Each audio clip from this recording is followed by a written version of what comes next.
Chris, this way.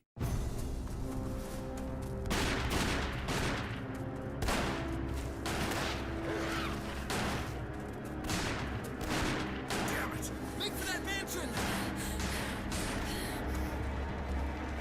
So Chen, the STARS Alpha team, they're seeking shelter inside the spooky mansion because they've been ambushed by undead hounds, yes? I believe that is correct. Given this fact, it's perfectly understandable that at the beginning of the game, they'd rather do a little exploring than head back outside. I wouldn't be particularly eager myself. But here's the thing, the exploring immediately goes badly, starting with honest-to-goodness flesh-eating zombies and escalating from there. Giant spiders, man-eating plants, killer battletoads, even an undead shark. Also a ravening horde of eyeball-pecking crows. Well, crows do that anyway. My point is, brother, how badly does the situation have to deteriorate before Jill Valentine considers it more dangerous inside the mansion than out? How far do you have to get into battle with an impossibly fast 100-foot-long venomous snake before thinking that maybe it's worth the risk to just chuck a grenade at the 4 or 5 mutts blocking the door and make a run for it? Aren't they supposed to be searching the mansion for Chris Redfield? That's a noble sentiment to have, Chan, but consider that the rescue efforts might be better handled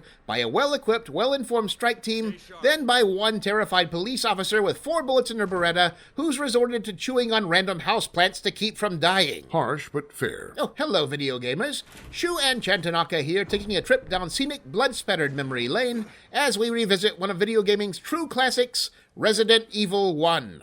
You know, Chan, I believe it's especially important as modern games approach levels of sophistication undreamed of in earlier generations, near photorealistic graphics, intuitive full-feature control schemes, that we occasionally take the time to appreciate the simplicity and, indeed, purity of purpose of older titles. Then why are we playing the 2002 remaster instead of the 1996 original? That ugly, uncontrollable mess, it was like driving an AMC Gremlin with wooden wheels that you steered with a cinder block. Just gross, Chad, none of that. You are a true champion of the classics, brother. Look, I realize we're talking about design choices forced upon the developers by primitive hardware, but even 2D sprite-based games of the 80s were capable of a distinct and intentional aesthetic.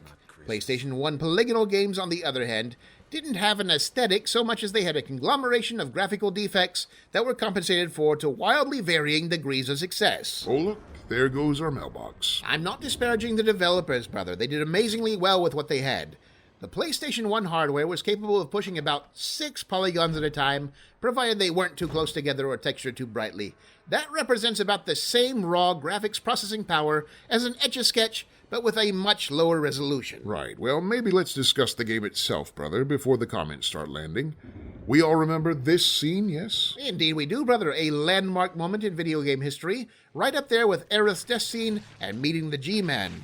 I call it Ghoul Interrupted. You little crypt keeper, you. And this iconic scene was followed by another iconic Resident Evil moment, calmly backing away from unthinkable horror and then opening a doorway to safety really slowly. She does take rather a long time, given the circumstances. I like to think she's savoring the moment. Too often in our own lives, we don't take the time to slow down, to reflect. She literally had a zombie behind her trying to eat her brains. The genre may be survival horror, brother, but it's not enough just to survive.